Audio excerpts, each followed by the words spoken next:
let's go over maybe a couple of examples in the function lab. So for this one, there is no starter code because you'll be writing your own source files. Technically, these can all be one program, but I think I wrote this so that you're writing multiple different programs. I might just put them in one program to keep it simple. So let's look at the first one, the percent to decimal. This is a simple function that is, there's already some starter code here for you that you can copy through, and it gets the percent amount from the user, and then it turns it into a decimal and returns that data. So the function here is already written. We're just using main, implementing main.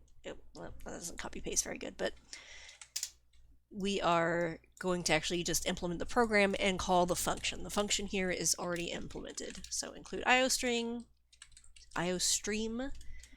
float percent to decimal. Float decimal is going to be percent divided by 100, and then we return that.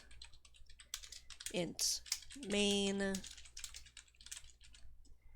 And then the way we want to have the program work is we're going to have a user percent, the decimal version, ask the user to enter a percent, then convert it and display that to the screen. So we'll go ahead and create a user percent decimal version, enter a percent value without the percent sign, because C++ is going to not be happy if you type in a number and then put a percent sign at the end. So cin user percent, and now we're going to convert it. So the decimal version is equal to, then we'll make a call to this function up here, percent to decimal, and we need to pass in the percent that the user has typed in. So I could type in like a hard-coded 100. That would be fine. I could type in 33.4. That would be fine. I can also just pass in any variable I want, like user percent. What happens is this user percent, whatever is stored here or any number passed in here, it gets entered into this variable here. That's why this can be a different name altogether. It's not moving this variable into the function, it's copying the data from this variable to this variable that's used in the function. So we have a return value. This returns a float. It calculates some stuff and then returns that data. Whatever it returns, that then gets inserted into the decimal version here.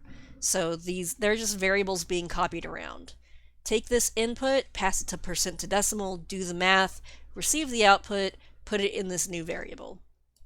So now I will say output, the decimal version is, and then the decimal version. So now I can run this. We can enter in 55.5, and then the decimal version is 0.555, or 89.6, 0.896, or 5% is 0.05, and so on. So that one, the function was already implemented. That was just to like look at how you're calling the function. Price and tax, I think this one is one we define. Yep. And count change. Let's maybe do the count change one, and I'll leave the rest for you all. So with count change, I'm going to maybe just erase what we have here and just reuse this file. I don't need a string. I don't know why that's included, but this one defines a count change function, and it says parameters go here, so we'll have to implement that in a second. We'll figure that out as we talk through it. It has a float return type, so it has to return something. But again, we'll talk through that in a minute. And then we have a program that does count change. So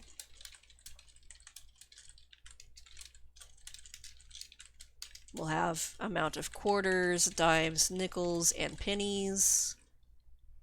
And we'll get the user input and then figure out what the dollar value is.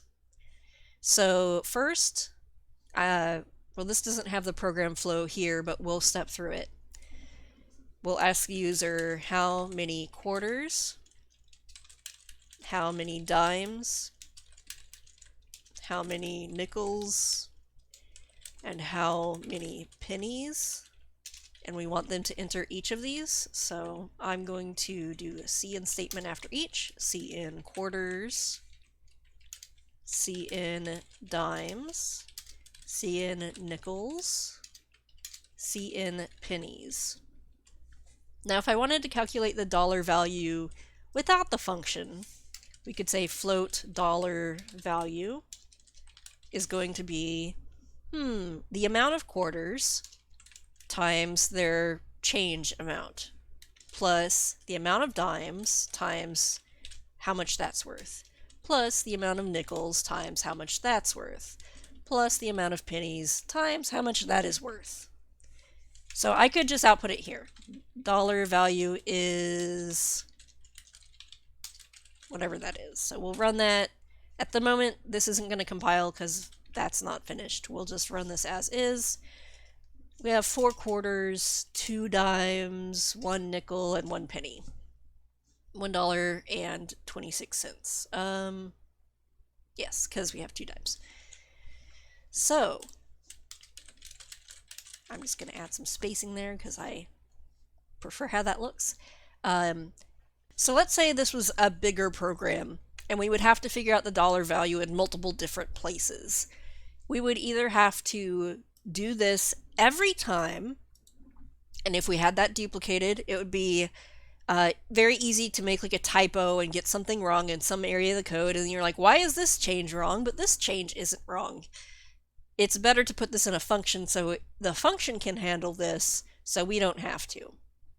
So I'm going to take this formula. We'll do this inside of the function. Cut. We'll come back to this in a moment. In our count change function, I want to put the formula in here. Now, it's not going to work at the moment because I don't have anything being passed into the function. We need to be able to pass in how many quarters, how many dimes, how many nickels, how many pennies. So these are all going to be integers. How many quarters, how many dimes, how many nickels, how many pennies. Those are the inputs. And the return is a float. It's whatever that math returns. So this function's done.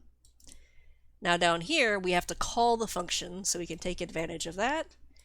So we use the function name, count change, and we need something in the parentheses. We need to pass in some data.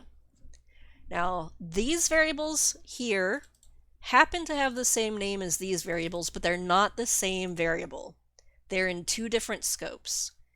This int quarters, dimes, nickels, pennies, this belongs to the count change function, and this int quarters, dimes, nickels, pennies belong to the main function. So I could rename these something else, like my quarters, my dimes, my nickels, my pennies, and then use these here. They can have different values, and then we can pass in my quarters, my dime, my pennies,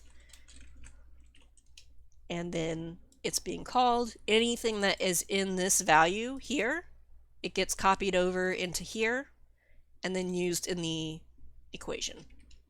So how many quarters? 4, 10, 20, 100. Yay, we got $4. All right, so that was an example of those 2, and then the others are up to you.